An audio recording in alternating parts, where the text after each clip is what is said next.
নমস্কার বন্ধুরা, আজকে আমার আলোচনার বিষয় হচ্ছে একাদশ শ্রেণীতে যারা ভর্তি হবে এবছরে তারা আর্টস বিষয়ে যারা পড়বে কোন কোন সাবজেক্ট চয়েস করবে। প্রথমেই আমি বলে দিই যে প্রত্যেক স্টুডেন্টকে 6টা করে সাবজেক্ট চয়েস করতে হবে। দুটো কম্পালসারি পেপার, বাংলা এবং ইংরাজি, আর বাকি 4টে। তার মধ্যে একটি অপশনাল সাবজেক্ট থাকে। এবার কোনো কোনো স্টুডেন্ট হয়তো 6টা সাবজেক্টের মধ্যে অর্থাৎ কম্পালসারি বাংলায় আর ইংরাজিটাকে বাদ দিলে আমরা 3টে সাবজেক্ট নিয়ে পড়তে পারি, তার মধ্যে 4টের বদলে 3টে নিয়ে পড়তে পারি। কিন্তু আমার বক্তব্য হচ্ছে যে তোমরা 4টি সাবজেক্ট নিয়েই পড়ো, 4+2 অর্থাৎ 6টা সাবজেক্ট নিয়েই পড়ো, তাতে সুবিধা হবে। তোমরা জানো যে 2020 সালে যে কোভিড পরিস্থিতি প্রথম সৃষ্টি হয় এবং দুটো পরীক্ষা বাতিল হয়, সেখানে দেখা গেছে রেজাল্টের ক্ষেত্রে যারা 5টা সাবজেক্ট নিয়ে পড়েছে তারা অলমোস্ট 30 থেকে 35 নম্বর কম পেয়েছে। আর যারা 6টা সাবজেক্ট নিয়ে পড়েছে, কারণ আমরা দেখেছি যে লাস্ট যে দুটো পরীক্ষা হয়নি সেখানে যে নাম্বারটা দেওয়া হয়েছে, বাকি 4টে পরীক্ষার যে সর্বোচ্চ নম্বর সেটা পেয়ে গেছে। তো সেই সময়ই দেখা গেছে যে অনেকটা নাম্বার তাদের বেড়ে গেছে। কেন 6টা সাবজেক্ট নিয়ে পড়বে তার আরেকটা কারণ আছে। কারণটা কি, আগে ইংরাজি এবং বাংলা, বাকি যে 4টে সাবজেক্ট, ইংরাজি বাংলাকে আগে থেকেই ধরা হতো, ওগুলো কম্পালসারি হিসাবেই ধরা হতো নাম্বার যোগের ক্ষেত্রে। এবং বাকি যে 4টে সাবজেক্ট নেওয়া হবে, সেই 4টে সাবজেক্টের মধ্যে যে 3টে বেশি পাবে সেই 3টেকে নিয়ে, ইংরাজি বাংলা প্লাস 4টে সাবজেক্টের মধ্যে যে 3টে সাবজেক্টে বেশি পাবে সেই 3টেকে নিয়ে রেজাল্ট তৈরি করা হতো। কিন্তু এবারে নিয়মটা পাল্টে গেছে, এবার নয়, বেশ 2-1 বছর হলো নিয়মটা পাল্টে গেছে। সেখানে বলা হচ্ছে যে 6টা সাবজেক্টের মধ্যে যারা যে সাবজেক্টে সবচেয়ে কম পাবে সেই সাবজেক্টটা বাদ চলে যাবে, সেটা ইংরাজি হোক, বাংলা হোক, যে কোনো সাবজেক্ট হোক। এক্ষেত্রে দেখা যায় ছেলে মেয়েদের মধ্যে আমরা দেখি যে ইংরাজিটা ছেলেমেয়েরা সচরাচর দুর্বল হয়, সেই জন্য ইংরাজিতে তারা কম নাম্বার পাচ্ছে এবং সেটাই বেশিরভাগ ক্ষেত্রে 4th সাবজেক্ট হয়ে যাচ্ছে। এবার ধরো যে ছেলেটা বা মেয়েটা 4th সাবজেক্ট নিচ্ছে না, অর্থাৎ 5টা সাবজেক্ট নিয়ে পড়ছে, সেক্ষেত্রে তার ইংরাজি নাম্বারটা কম হয়ে যাচ্ছে এবং সেই সাবজেক্টটা আর বাদ যাচ্ছে না, যেহেতু অ্যাড হয়ে যাচ্ছে। সেই জন্য 4th সাবজেক্ট না নিলে একটা ছেলে বা মেয়ের নাম্বার অন্ততপক্ষে 20 থেকে 30 নম্বর কমে যাবে। অনেকেই সাজেশন দেবে, বিভিন্ন ইউটিউব চ্যানেলেও তোমরা দেখবে যে সাজেশন দেওয়া হচ্ছে যে 5টা সাবজেক্ট, একটা সাবজেক্ট যদি আমি কম নিই তাহলে এই সাবজেক্টটা বদলে আমরা অন্য বাকি 5টা সাবজেক্টে এফোর্টটা বেশি দিতে পারবো, সেক্ষেত্রে আমাদের নাম্বারটা অনেক ভালো হবে। এটা কিন্তু ভুল ধারণা। আমাদের 6টা সাবজেক্ট 6টাই রাখতে হবে, বিভিন্ন ক্ষেত্রে এর উপকারিতা আছে, তো 6টায় নেওয়াটাই বাঞ্ছনীয়। এরপর আমরা আসছি সাবজেক্ট চয়েসের ক্ষেত্রে।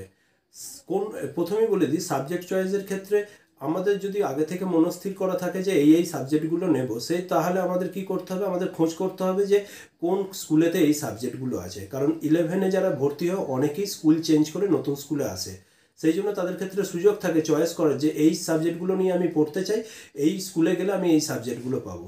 তো প্রথমেই আমি বলে দিই যে চাকরি পরীক্ষা, যারা ভবিষ্যতে বড় বড় চাকরি পরীক্ষা দিতে চায় তারা কতকগুলো সাবজেক্ট মাথায় রাখবে।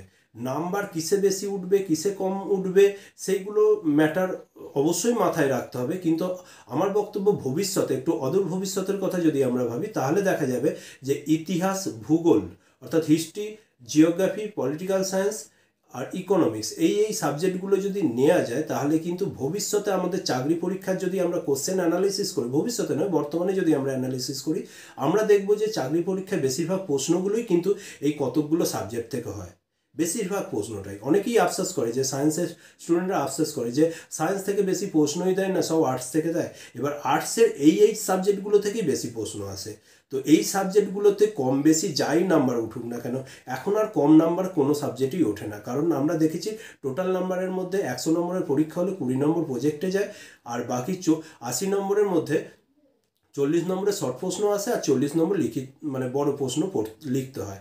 নাম্বার সবাইরই বেশি ওঠে, এক্ষেত্রে চিন্তার কোনো কারণ নেই। সেই জন্য বলছি, চাকরি পরীক্ষায় যারা ভবিষ্যতে চাকরি করতে চাও, সরকারি চাকরি করতে চাও, তাদের জন্য অবশ্যই আমি বলবো ইতিহাস, ভূগোল, রাষ্ট্রবিজ্ঞান এবং অর্থনীতি, এই 4টে সাবজেক্ট নিলে ভবিষ্যতে চাকরি পরীক্ষার জন্য তারা অনেকটা এগিয়ে থাকবে। কারণ ওই জিনিসগুলি আমাদের রিটার্নে পড়তে হবে। আবার আমরা যখন প্রস্তুতি নেব তখন এই একই সাবজেক্ট আবার পড়তে হবে, সেক্ষেত্রে অ্যাডভান্টেজ কিছু পাবে। এবার অনেকে সাজেস্ট করবে যে ফিলোসফি, তারপরে সংস্কৃত, তারপরে হচ্ছে এডুকেশন, এই জাতীয় সাবজেক্টগুলো যদি স্কুলে পাও, নেবে, নাম্বার খুব ভালো ওঠে। বিভিন্ন সাবজেক্টগুলো যে আছে এই সাবজেক্টগুলোর ক্ষেত্রে নাম্বার অনেকটাই বেশি ওঠে। যেমন ধরো যে সংস্কৃতর ক্ষেত্রে তারপরে ফিলোসফির ক্ষেত্রে অনেকেই 90 অ্যাভব নাম্বার পায় এবং অনেকেই 100-র কাছাকাছি 99, 98 নাম্বার পায়। আর এডুকেশন বিষয়টাও ওই রকম একটা স্কোরিং সাবজেক্ট। তো এডুকেশনটা আবার ভবিষ্যতে কাজেও লাগে। ভবিষ্যতে আমরা যারা ডিএলএড বা বিএড করবো সেক্ষেত্রে আমাদের এই পড়াটা কাজে লাগবে। এই সাবজেক্টটাও তোমরা নিতে পারো। তো আর একটা সাবজেক্ট আছে, সেটা হচ্ছে ইভিএস বা এনভায়রনমেন্টাল সায়েন্স। এই সাবজেক্টটার অপরচুনিটি আস্তে আস্তে বাড়ছে। তোমরা জানো যে ইভিএসের অপরচুনিটি বিভিন্ন দিকে আস্তে আস্তে বাড়ছে, কারণ আমরা এখন পরিবেশ সমস্যায় নানানভাবে জর্জরিত। পৃথিবীর মূল আলোচ্য যে কোনো আন্তর্জাতিক সম্মেলন বলো, যে কোনো মিটিং হচ্ছে, রাষ্ট্রনেতাদের মধ্যে মিটিং হচ্ছে, সেখানে পরিবেশটাকেই গুরুত্ব দেওয়া হচ্ছে। অর্থাৎ আগামী ভবিষ্যতে পরিবেশ সাবজেক্টটা ক্লাস 5 থেকে 100 মার্কসে পড়ানো হতেই পারে। সেই জন্য এনভায়রনমেন্ট সায়েন্সটাকে বা এনভায়রনমেন্ট স্টাডিটাকে তোমরা রাখতে পারো 11-12-এ। এটা একটা স্কোপ আছে। আর অনেকেই বলে জিওগ্রাফির কথা। আমি পার্টিকুলার কয়েকটা সাবজেক্টের কথা এবার একে একে বলছি। প্রথমে বলছি জিওগ্রাফি। জিওগ্রাফি এখন অনেকে সাজেস্ট করে যে জিওগ্রাফি নিয়ে পড়লে বিভিন্ন ক্ষেত্রে চাকরি হবে।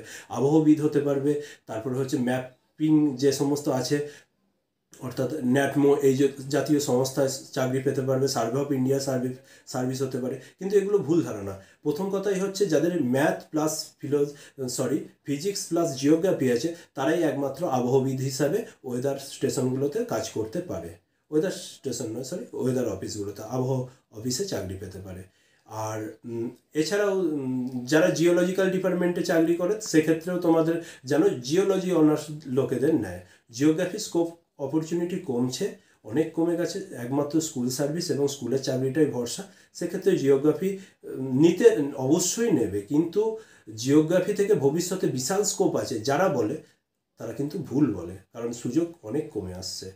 আর একটা কথা বলে দিই, যারা ইকোনমিক্স নিয়ে পড়ে ভবিষ্যতে ইকোনমিক্স নিতে চাও ভাবো, তাদের ক্ষেত্রে বলি ভবিষ্যতে ইকোনমিক্স নিয়ে কেরিয়ার গড়তে গেলে অবশ্যই ইকোনমিক্সের সঙ্গে ম্যাথামেটিক্স রাখতে হবে। যারা ম্যাথামেটিক্স রাখতে পারবে তারাই ভবিষ্যতে ইকোনমিক্স অনার্স নিয়ে মাস্টার্স করতে পারবে, এটা মাথায় রাখতে হবে। আর যারা ভবিষ্যতে নার্সিং করতে চাও তাদের ক্ষেত্রে যদি বায়োলজিটা রাখতে পারো বা নিউট্রিশন সাবজেক্টটা থাকে কোনো স্কুলে, সেটা রাখতে পারো। এছাড়া হোম সায়েন্সটাও ওই নিউট্রিশন জাতীয় সাবজেক্টের মতোই। এইটাও একটা স্কোরিং সাবজেক্ট, খুব ইজি সাবজেক্ট, যদি পাও নেবে। তবে আমি আবার বলছি, অনেক সাবজেক্ট আছে 11-12-এ, স্কুল ওয়াইজ সেগুলো ভ্যারি করে। একটা স্কুলে সব সাবজেক্ট পাওয়া যাবে না, বিভিন্ন স্কুলে বিভিন্ন সাবজেক্ট। তোমরা আগে থেকে সেটেল করে নাও যে তোমরা কোন সাবজেক্টটা নিতে চাও।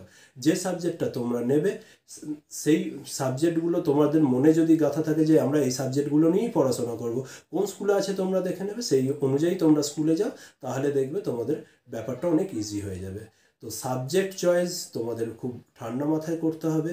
তোমরা এই লাইনে এসেছো বিভিন্ন উদ্দেশ্য নিয়ে, ভবিষ্যতে তোমাদের কেরিয়ার গড়বার জন্য। তো কেরিয়ার গড়তে গিয়ে তোমরা অনেকেই কি করো, যে অনেকেই সাজেস্ট দেয় এই সাবজেক্টগুলো সহজ, এই সাবজেক্টগুলো পড়লে তোরা বেশি নাম্বার পাবি। বেশি নাম্বার কোনো কাজে লাগবে না, এখন সবাই বেশি নাম্বার পাচ্ছে।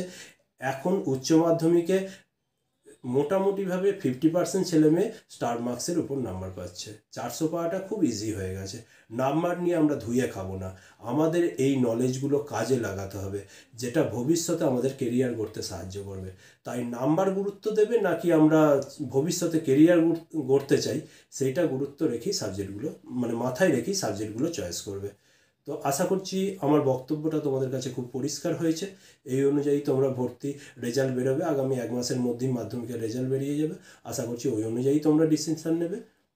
ধন্যবাদ সকলকে ভিডিওটি দেখার জন্য।